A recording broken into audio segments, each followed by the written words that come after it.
Happy Makar Sankranti और happy Pongal. वैसे तो मंडे के चलते एक बार इंसान ये भूल भी जाए कि आज कौन सा त्यौहार है, कौन सा दिन है, लेकिन फिर उस दिव्य इंसान का दिव्य ट्वीट दिख गया। वही इंसान जिसके लिए लोग कहते हैं कि धूम 3।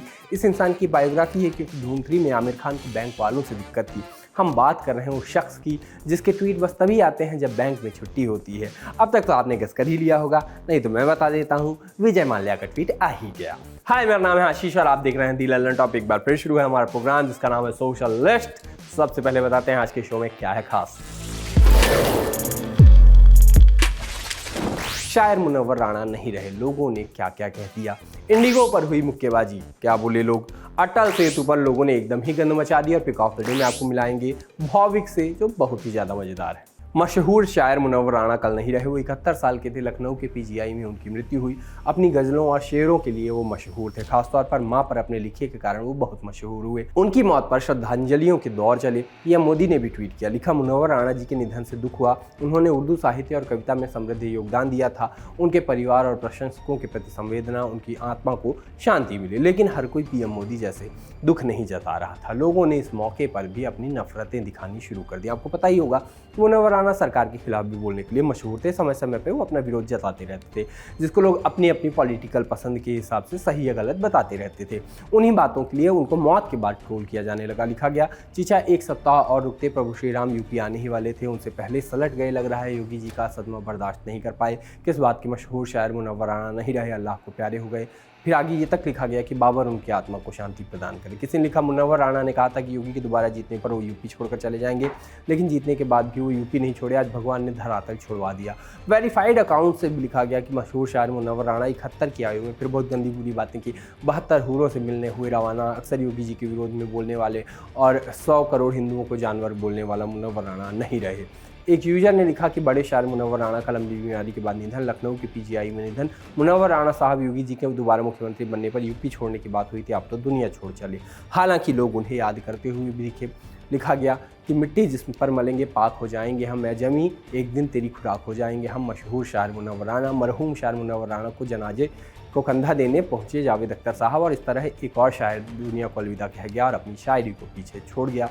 वो तो चले गए, पीछे जो छोड़ गए वो अपनी शायरी, लेकिन कुछ लोगों के मन में कलुष रह गया। जाने कब तक रहेगा, इससे पीछा इनका कभी छूटेगा। वैसे तो मुझे लगता है कि किसी भी चीज़ पर जोक बनने कभी नहीं बंद होने चाहिए, लेकिन जब बात गोवा की आती है तो मुझको लगता है ठीक है, बंद कर दो, क्योंकि पहले से ही गोवा पर इतने ज़्यादा जोक्स, फिल्में, हंसी फव्वारे वाले चुटकुले, गोवा का प्लान, गोवा की नाइट लाइफ और न जाने किन किन चीज़ों को एकदम बर्बाद किया जा चुका है। अगर आप गोवा जाने का प्लान बना रहे हो तो प्लीज़ कोई और जगह चले जाओ, कहीं भी और घूम लो। तो मेरा कहना तो आप मानोगे नहीं, वायरल वीडियोज का मानोगे। हुआ ये कि इंडिगो की एक फ्लाइट का वीडियो वायरल है जिसमें कि यात्री पायलट को घूंसा मार रहा है और कह रहा है, चलाना है तो चला, नहीं चलाना मत चला, खोल गेट। वीडियो देखिए।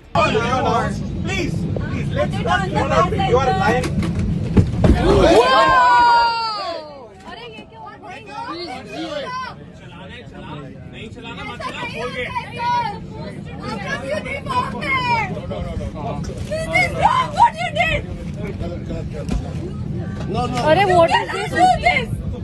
हम कितनी देर से बैठे हैं? आप ये नहीं कर सकते। आप ऐसा क्या नहीं कर सकते? हम पागल हैं, यहाँ पे बैठे हुए हैं।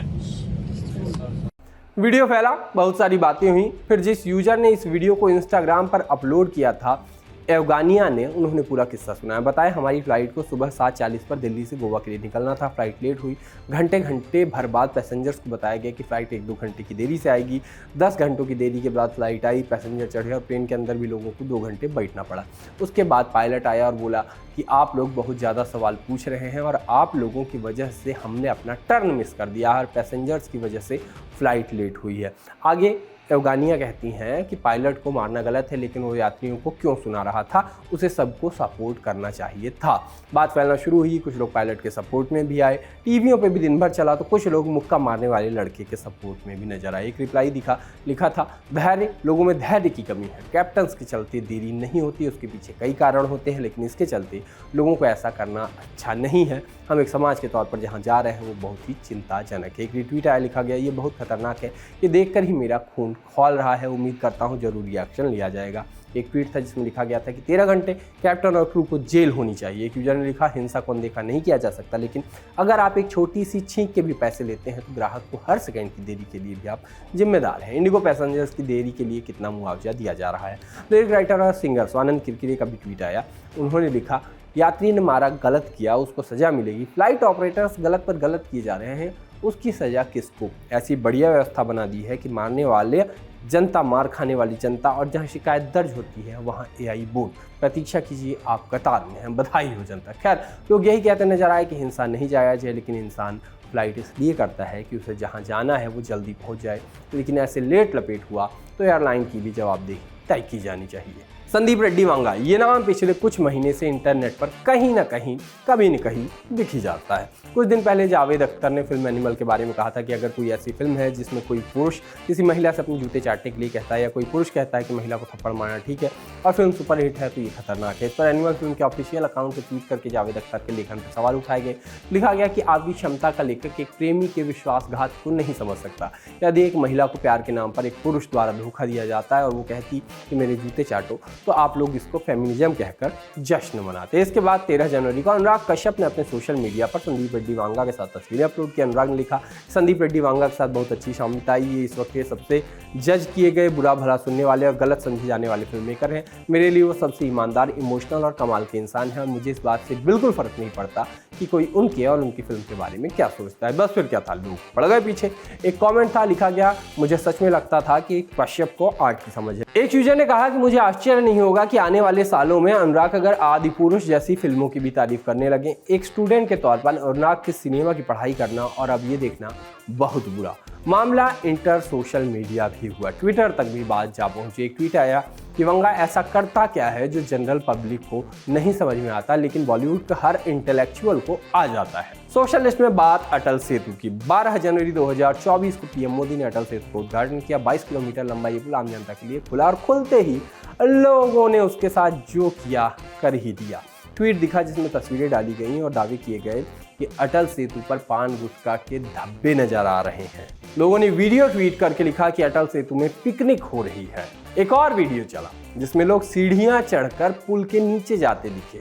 लोगों ने स्ट्रीट फूड के स्टॉल्स की तस्वीरें अपलोड करके दावे किए कि कुछ दिन में यहाँ ऐसे हाल होने वाले हैं। अटल सेतु के कुछ ही दिनों में ये हाल है। कुछ अच्छा बनाया जाता है, यही हाल हो जाता है हर जगह का। उम्मीद करते हैं इन वीडियोज को देखकर लोग कम से कम ये तो सीखेंगे कि कम से कम नए बने पुल पर लोग गुटखा खा के थूके तो ना, इतना तो कर सकते हैं। अपना सामान बेचने के लिए कोई क्या नहीं करता, अलग अलग मार्केटिंग के हथकंडे अपनाए जाते हैं। बाहर निकलो, इतने ज़्यादा बिलबोर्ड कुछ ना कुछ बेचते मिल जाते हैं। इंसान कुछ ना खरीदे तो सोच में पड़ जाता है। ऐसे में एक भेलपुरी बेचने वाले का वीडियो वायरल है। लड़का भेलपुरी बेच रहा है, आप कहोगे इसमें खास क्या है, क्यों बता रहे हो? लड़का अलग इसलिए है क्योंकि उसने ऑगी एंड द कॉकरोचेस के ऑगी और उसके भाई जैक की आवाज़ में भेलपुरी बेची है, जिनकी आवाज़ शाहरुख खान और सनी देओल की हुआ करती है कार्टून के हिसाब से। देखिए वीडियो। हटो क्योंकि आ गया ओगी भेलपुरी वाला।